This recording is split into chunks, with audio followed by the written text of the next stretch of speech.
think like you're right. I think when we're younger, there's so many things like that where I think kids are more attuned to things Mhm. spiritually like that. And Yes. it does kind of get beaten out of us a little bit, or just like you said, when your parents tell you, "Oh no, that's not real. You're dreaming," or Right. that's your imagination. Yeah.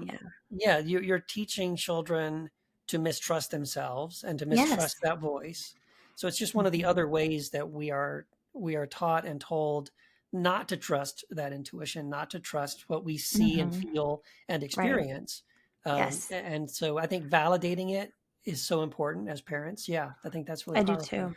I do too. No, Yeah. thank you. Yeah, I had a few of those kinds of moments as a kid too that have come back. Yeah.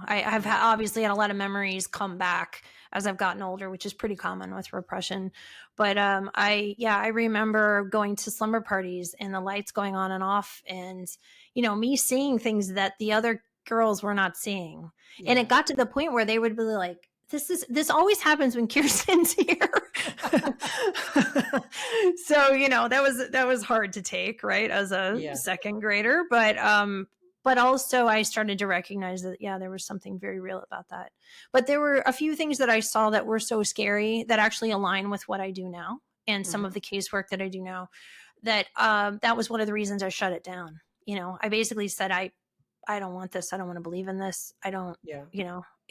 coupled with everyone else saying, "Oh, I'm sorry, honey, that's just in your head. You're not really seeing that."